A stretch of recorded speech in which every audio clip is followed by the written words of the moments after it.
ఈరోజు మండలి సమావేశాలు ప్రారంభమవుతుండగానే సోషల్ మీడియా పైన జరుగుతున్నటువంటి దారుణాలు, సోషల్ మీడియా పేరుతో రాష్ట్ర ప్రభుత్వం చేపడుతున్నటువంటి అకృత్యాలు, తప్పుడు కేసులు, దౌర్జన్యకాండ, ఈ దాష్టికాలపైన మాట్లాడాలి, చర్చించడానికి అవకాశం ఇవ్వండి, వాయిదా తీర్మానాన్ని ఇవ్వండి అంటే కనీసం స్పందించలేదు. వాయిదా తీర్మానం ఇవ్వాల. మరి మేము ఎక్కడ మాట్లాడాలి? సోషల్ మీడియాలో చేస్తున్నటువంటి సోషల్ మీడియా పేరుతో నేటికి రాష్ట్రంలో సుమారు 100కు పైచిలుకు చాలామంది అమాయకుల్ని పోలీస్ స్టేషన్కి తీసుకెళ్ళి తల్లికి చెప్పకుండా, భార్యకి చెప్పకుండా, పసిపిల్లలకి చెప్పకుండా ఆ ఇంట్లో నుంచి అర్ధరాత్రి తీసుకెళ్ళి ఒకరోజు చిత్తూరు పోలీస్ స్టేషన్, మరో రోజు శ్రీకాకుళం పోలీస్ స్టేషన్, మరో రోజు ఈస్ట్ గోదావరి, రకరకాల ప్రాంతాలకు తిప్పి నానా హింసలకు గురి చేస్తున్నారు. నేను ఒకటి సూటిగా ప్రశ్నిస్తున్నాను. సోషల్ మీడియాలో తెలుగుదేశం పార్టీ కానీ, అలాగే జనసేన కానీ, ఈ కూటమి పార్టీలు చేసినటువంటి దుష్ప్రచారాలు, ఆడినటువంటి తప్పుడు మాటలు, మీరు చేసినటువంటి అకృత్యాలపైన ఏ రోజు మీరు మాట్లాడటంలా. సాక్షాత్ చంద్రబాబు నాయుడు గారు చెప్తారు, పవన్ కళ్యాణ్ గారు కూడా చెప్తున్నారు, మరి అలాగే హోమ్ మినిస్టర్ గారు కూడా చెప్తున్నారు. సోషల్ మీడియాలో తప్పుడు ప్రచారం చేసిన వాళ్ళు మా పార్టీ వాళ్ళైనా పర్వాలేదు, మా పార్టీ అయినా సరే మేము కఠినమైనటువంటి శిక్షలు తీసుకుంటాం, చర్యలు తీసుకుంటామని ప్రకటించారు కదా. సామాన్యుడి నుంచి, వైఎస్ఆర్ కాంగ్రెస్ పార్టీ కార్యకర్త దగ్గర నుంచి ఆఖరికి మా వరకు కూడా. నిన్నను మన 19వ తారీఖున టెక్కలి పోలీస్ స్టేషన్లో నా పైన ఒక కంప్లైంట్. సోషల్ మీడియాలో నేనంట పవన్ కళ్యాణ్ గారిని ఇష్టానుసారంగా దుర్భాషలాడానంట, చెప్పు చూపించానంట. నిజమే, చూపించాను. కానీ అంతకుముందు మీరేం చేశారు? సాక్షాత్తు మంత్రులపైన చెప్పించి కొడతాం, మంత్రులకి చెప్పించి కొడతానని పవన్ కళ్యాణ్ మాట్లాడలేదా? పవన్ కళ్యాణ్ నువ్వెంత, నీ స్థాయి ఎంత, నీ బ్రతికెంత అని సాక్షాత్తు జగన్మోహన్ రెడ్డి గారిని ఉద్దేశించి మాట్లాడలేదా? నా చెయ్యందినంత దూరం దొరికితే ఒక్కొక్క వైసీపీ నా కొడుకుని కొట్టి పడేస్తానని అనలేదా?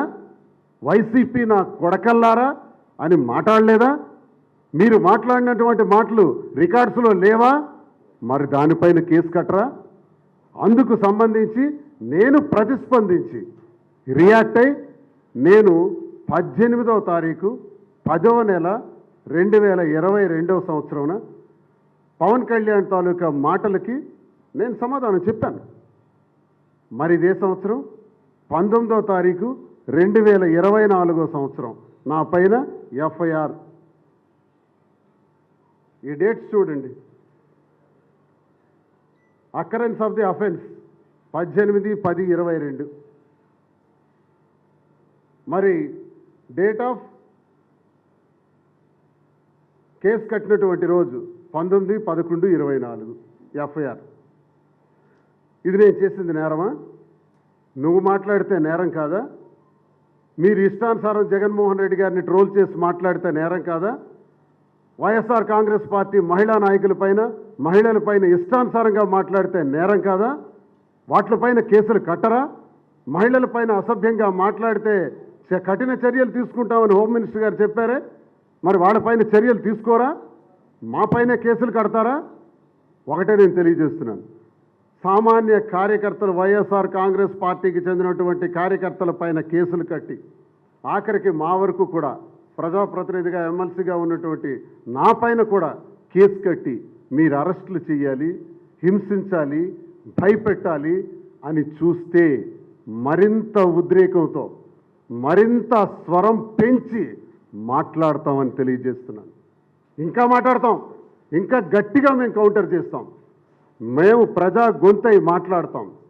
వైఎస్ఆర్ కాంగ్రెస్ పార్టీ తరఫున జగనన్న కోసం మేమందరం గట్టిగా ఉంటాం, ప్రజల పక్షాన మాట్లాడతాం.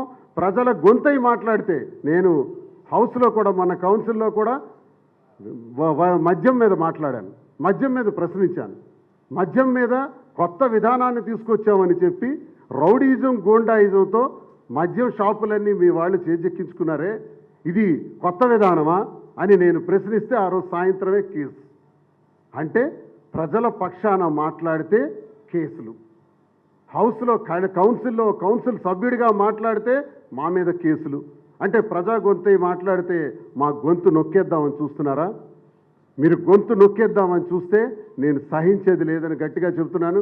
గట్టిగా మాట్లాడతామని చెప్తున్నాను. ప్రజా గొంతు ఇంకా గట్టిగా మాట్లాడతాం. మీరు ఎన్ని కేసులు పెట్టుకున్నా ఆ కేసులన్నీ ఎదుర్కొంటామని నేను స్పష్టంగా తెలియజేస్తున్నాను ఈ కూటమి ప్రభుత్వానికి.